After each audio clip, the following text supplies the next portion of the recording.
Ce soir, on va lire Peter Pan. Monsieur et Madame Darling vivaient heureux avec leurs 3 enfants, Wendy, John et Michael, ainsi que Nana, leur vieille chienne qui veillait sur les petits comme une nounou. Loin de leur paisible maison, Peter Pan habitait au pays imaginaire, une île merveilleuse peuplée de pirates, d'Indiens et de sirènes. Malicieux et intrépide, Peter Pan était le capitaine des garçons perdus et avait décidé de ne plus jamais grandir, pour pouvoir s'amuser tout le temps.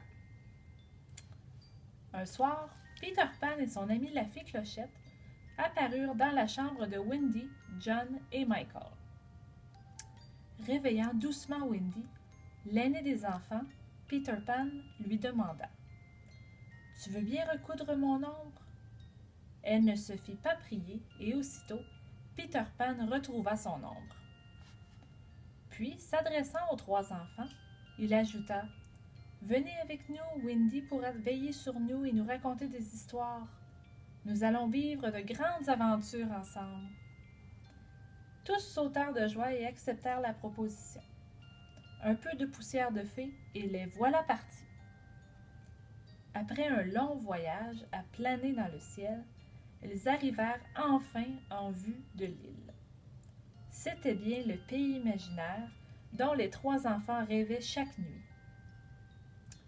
Mais au milieu des flots, les pirates, commandés par le capitaine Crochet, l'ennemi juré de Peter Pan, les avaient repérés et leur tirèrent dessus à coups de boulettes canon. Les enfants échappèrent de justesse à l'attaque, mais le capitaine Crochet jura de les retrouver.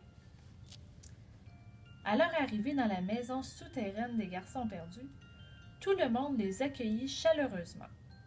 Sur l'île, les enfants vécurent de merveilleuses aventures, jouèrent dans une lagune avec les sirènes, délivrèrent Lys Tigré, une petite princesse indienne, et écoutèrent chaque soir Wendy leur raconter des histoires extraordinaires. Mais le temps passait et leurs parents leur manquaient beaucoup. Alors qu'ils avaient décidé de rentrer, le capitaine Crochet en profita pour les faire prisonniers, sachant bien que c'était le meilleur moyen d'attirer Peter Pan.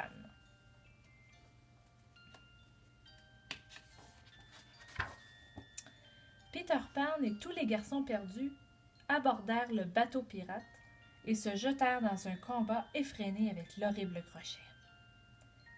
Mais les enfants étaient animés d'une telle rage que le capitaine finit par se jeter à l'eau, où le crocodile, qui lui avait déjà avalé la main, fut trop content de faire qu'une bouchée du reste. Le nouvel équipage des garçons perdus se mit sous les ordres du capitaine Peter Pan pour ramener les enfants chez eux. Depuis le départ de leurs enfants, Monsieur et Madame Darling étaient si tristes qu'ils en avaient perdu l'appétit.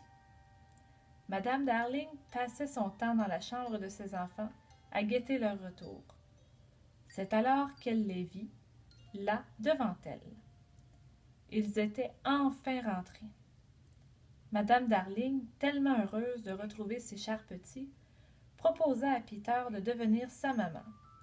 Mais celui-ci répondit « Pour grandir, aller à l'école, devenir un homme?